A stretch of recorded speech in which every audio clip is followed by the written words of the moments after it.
Senior hockey reporter Frank Sarvelli. Gentlemen, we understand we're not going to get anywhere until the NHL and its players agree on a return-to-play salary structure. But Darren, Gary Bettman may have some issues with his ownership as well. Yeah, I think he's faced ownership frustration right from the onset, from the originality of the agreement with the National Hockey League Players Association. But obviously both sides are frustrated here. There's been some speculation, what if the owners decide that they can't go in 2021, they cancel the season?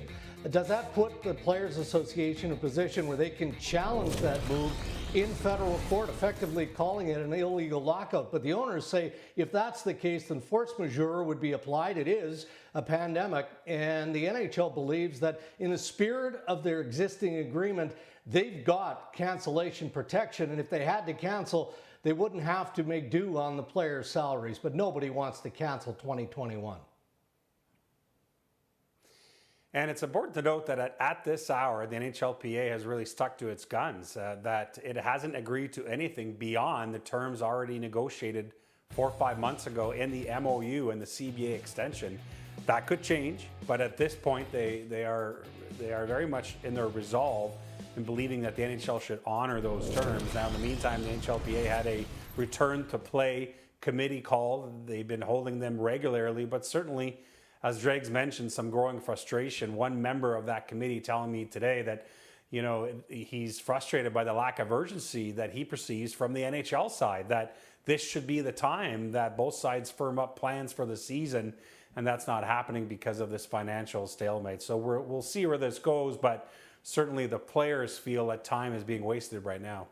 And after asking when we'll be back, the next question is, of course, what will the league look like when we do come back, Frank?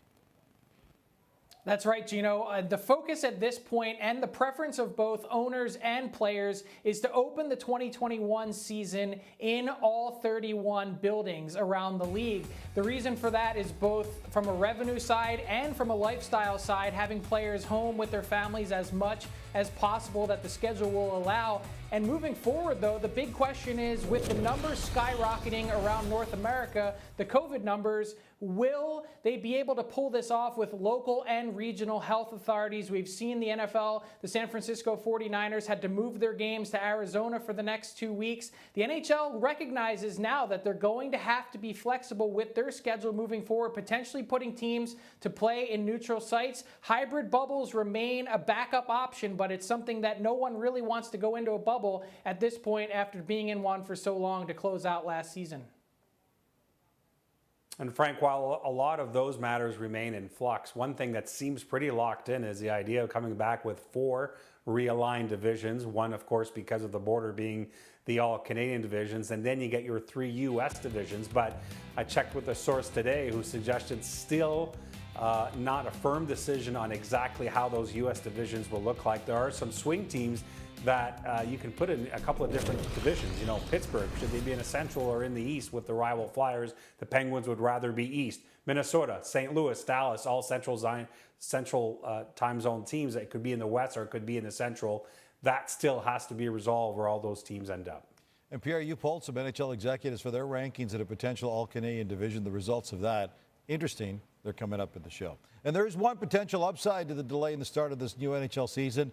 Darren, it might actually help Team Canada's chances of having access to first overall pick Alexei Lafreniere.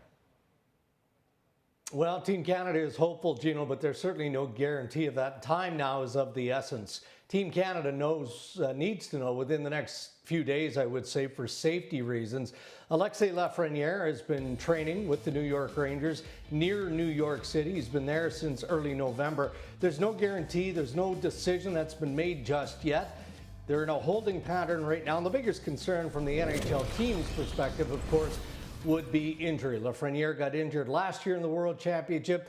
The Rangers need to have him available if there is an opening night. And while Team Canada waits to hear about Lafreniere, they're more than midway through their current quarantine. They're eligible to get back